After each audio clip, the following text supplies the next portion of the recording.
Hello, everyone. It's Brian. Happy Friday. We made it. Anyway, this will be recent finds since the last one, which was in October. This is November. In fact, I will have more recent finds in November because I'm going record shopping tomorrow with Rob from Northern Revolutions and Chris from Stylist Meets Vinyl. So I'll have a video about that at some point. Before I get into the new stuff, I thought I would just do a little bit of a rewind because in a recent video, I showed a number of CDs that I found in a box on the side of the road. Someone was moving down the street. And one of them was this Graham Parsons twofer, these two records from Graham Parsons. And I've listened to this, and I came to the conclusion that I do not like it. And I apologize to all the Graham Parsons fans out there, but I did pay attention. I listened to it. Has too many what I would call PTSD moments for me because it just takes me right back to being a child and being forced to listen to country music, and it really had a bad impact on my psyche. So I was in a bad mood after I listened to it. But that didn't prevent me from purchasing something in the thrift shop, sort of related, and that is this Byrds twofer, which has Sweetheart of the Rodeo and Mr. Tambourine Man. It was $1.99 for this twofer. This is from somewhere in Europe, from 1989, and it has a insert for Sweetheart of the Rodeo, but the one for Mr. Tambourine Man is missing. So I listened to this too. I do not like Sweetheart of the Rodeo. I didn't like anything about that record. There's a couple of Bob Dylan covers on there. However, I loved Mr. Tambourine Man. Now, I only knew the big hits from the Byrds, so I knew some of these songs.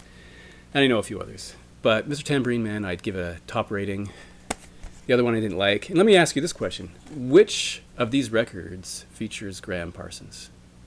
Okay, let's move on.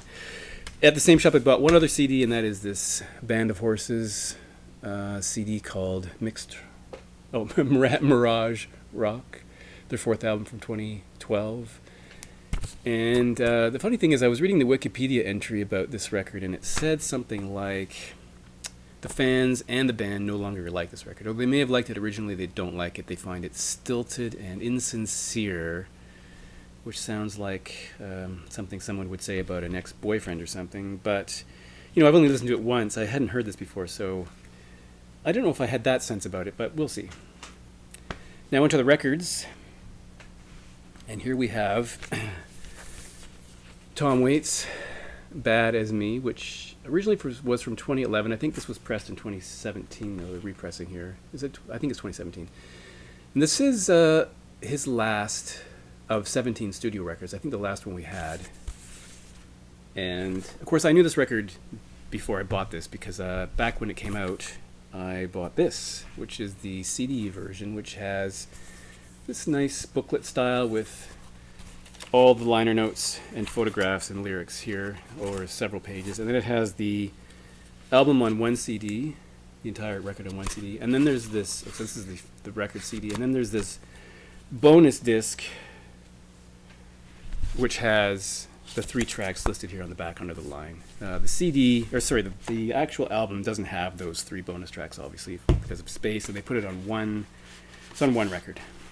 So this also has this beautiful full-sized booklet with lots of photos, credits, and lyrics and photos. Really great. I'm glad to have that.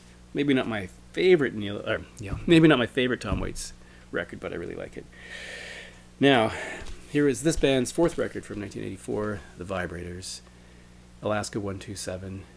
I do like this, but nothing was ever going to be as good as Pure Mania that they released a few years earlier. But this is not bad.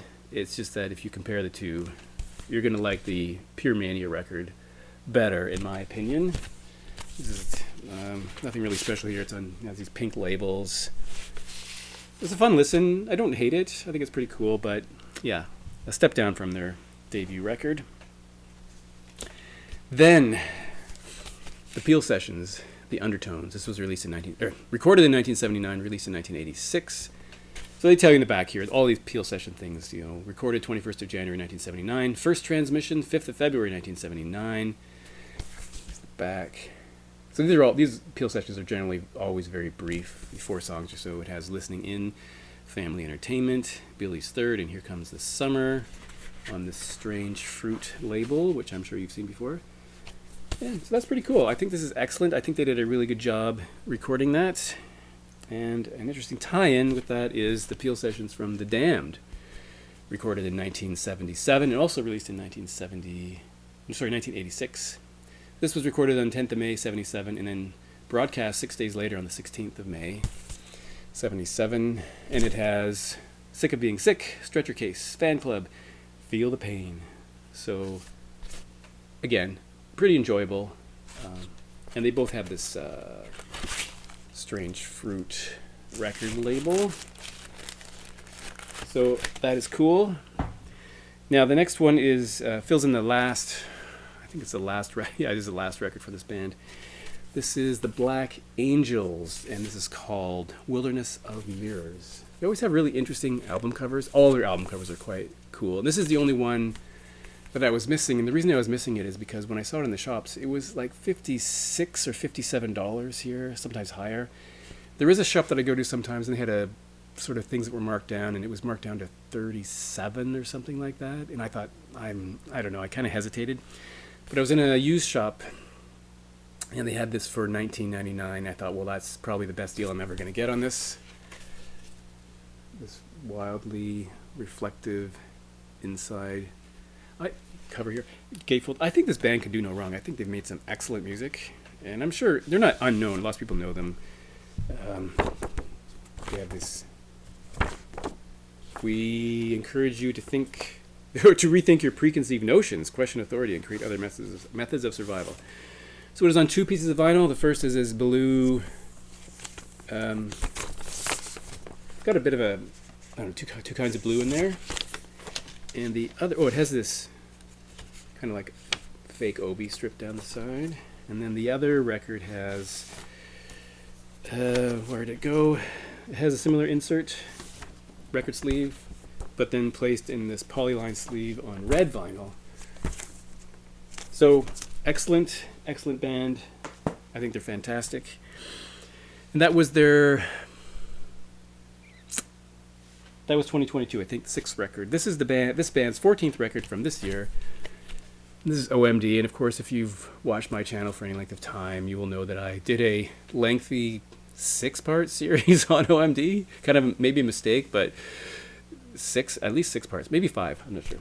This is the new one from 2023, and according to the band, they have done interviews in which they suggest that this may be their final record, although they are currently on tour, and Paul Humphries apparently, at his advanced age, is a new father, so his time is maybe important to him now.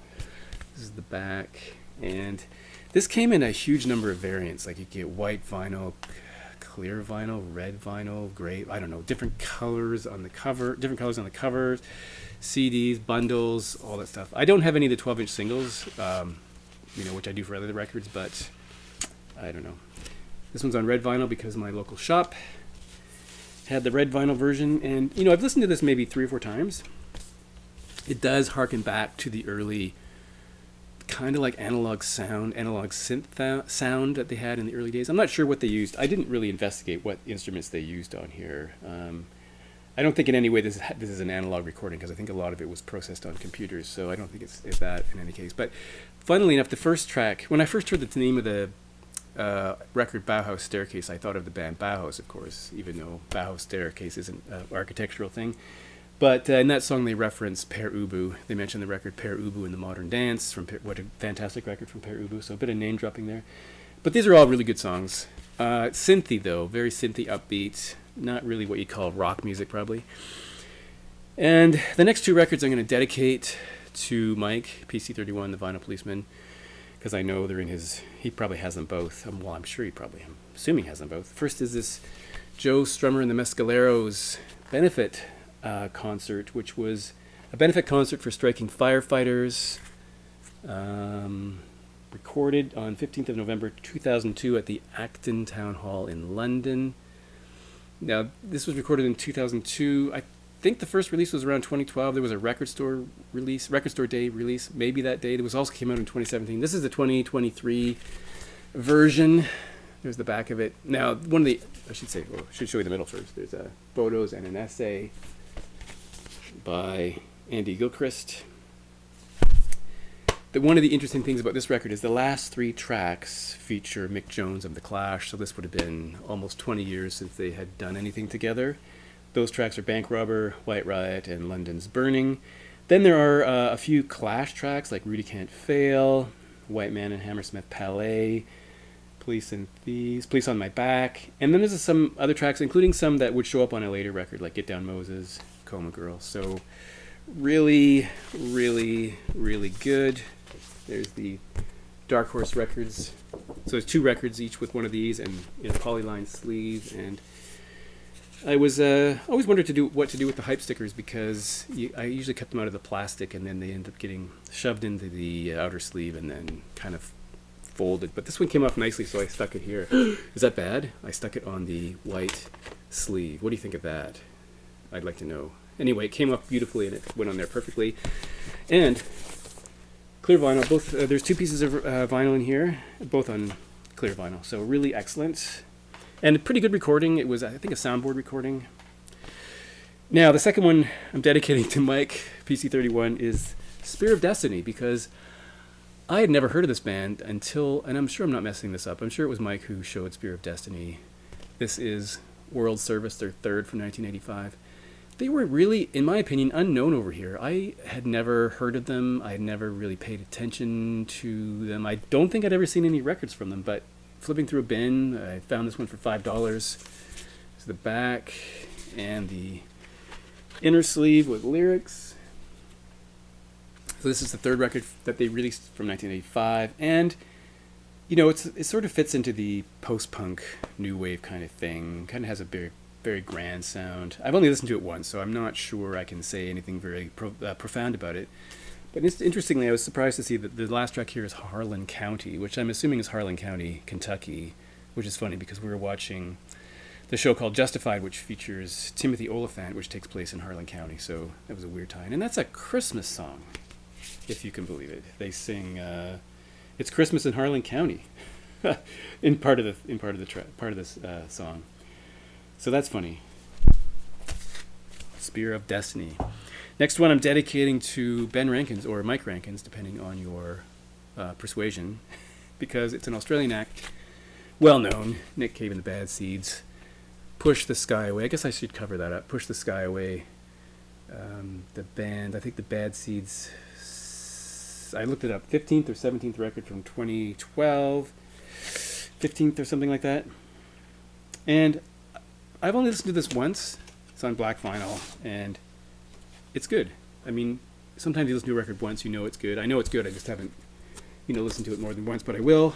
I think that's really good. I only have a handful of Nick Cave records, so that was good to have.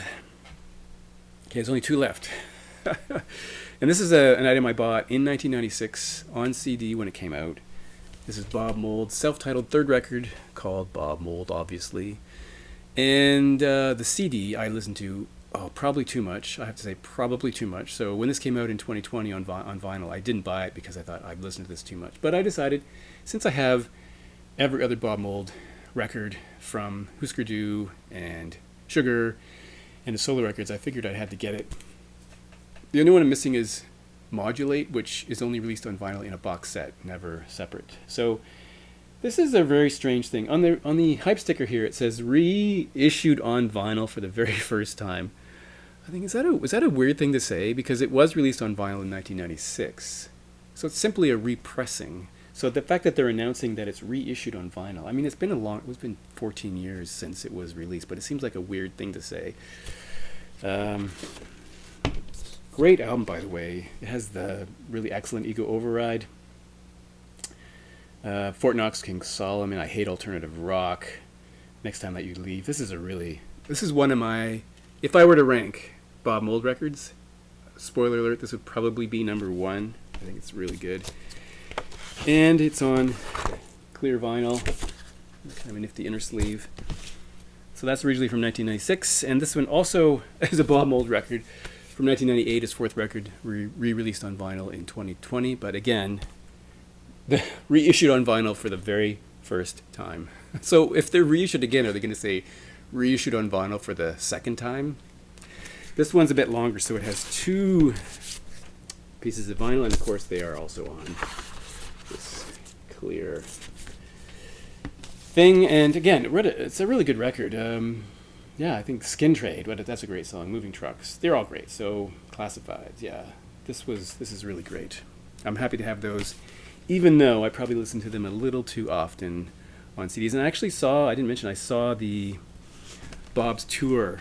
He came to Toronto after this record came out, and he did oddly, this is a pretty loud rock record, really, but he did an acoustic tour, which I thought was kind of funny. So he played acoustic guitar and sang these songs and some other songs, and he was going at it full out. Like, he was exhausted. He was sweating a lot at the end. It was like a short show, but he put everything into it. So I thought that was pretty cool. So thanks for watching, and I will follow up on the shopping trip that's scheduled for tomorrow. Thanks for watching. Talk to you next time.